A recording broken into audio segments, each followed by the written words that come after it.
Kita sering banget kan dengar soal proyek infrastruktur raksasa yang katanya bakal bawa kemajuan.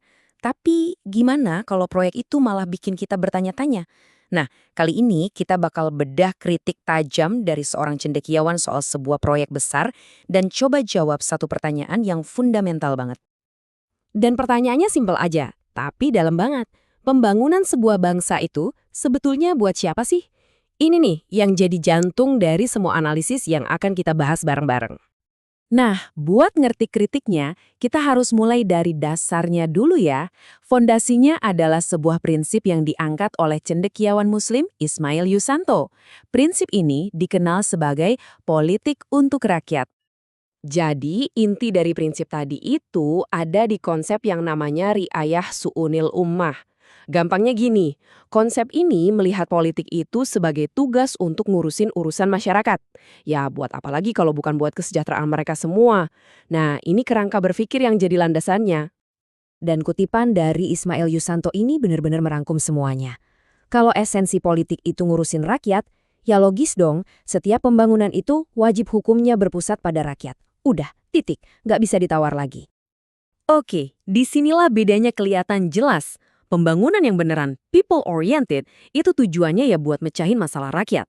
Tapi, nah ini dia, sang cendekiawan ngingetin, ada 3 jebakan. Ada pembangunan yang cuma power-oriented, buat ngejar kekuasaan. Ada yang executive-oriented, yang penting pejabatnya untung. Atau yang governance-oriented, yang penting kelihatan bagus di atas kertas, cuma formalitas. Oke, sekarang kita coba terapin prinsip tadi ke studi kasus yang lebih konkret ya. Proyek yang jadi sorotan di sini adalah kereta cepat Jakarta-Bandung. Nah, menurut analisis beliau, proyek ini justru gagal memenuhi standar berorientasi pada rakyat tadi. Ini dia kritik utamanya. Coba kita pikir, siapa sih yang benar-benar dapat manfaat dari proyek ini? Menurut analisisnya, kereta cepat ini ya paling cuma dinikmati segelintir orang aja. Padahal di sisi lain, kebutuhan yang jauh lebih gede dan mendesak itu adalah transportasi publik yang layak. Dan yang paling penting, harganya terjangkau buat kebanyakan orang. Masalahnya ternyata nggak cuma soal manfaatnya aja. Coba deh, lihat angka ini, 2-3 kali lipat.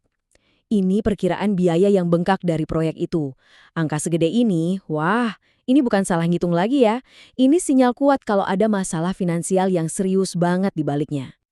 Nah, setelah lihat data keuangan tadi, pertanyaan tajam dari Ismail Yusanto ini jadi kena banget kan?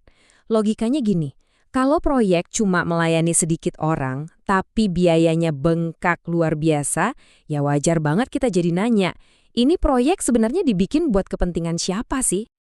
Dengan semua masalah yang udah diangkat tadi, analisis ini nggak berhenti dikritik doang. Ada usulan langkah konkret juga, yaitu seruan untuk investigasi total. Jadi ada 3 pilar utama nih yang dituntut buat diinvestigasi. Pertama, soal kebijakannya. Apa sih dasar pengambilan keputusannya? Kedua, aspek teknisnya pas pelaksanaan di lapangan. Dan yang ketiga yang paling penting nih, aspek keuangan dan pembiayaannya. Ketiga-tiganya ini harus diusut tuntas, secara transparan.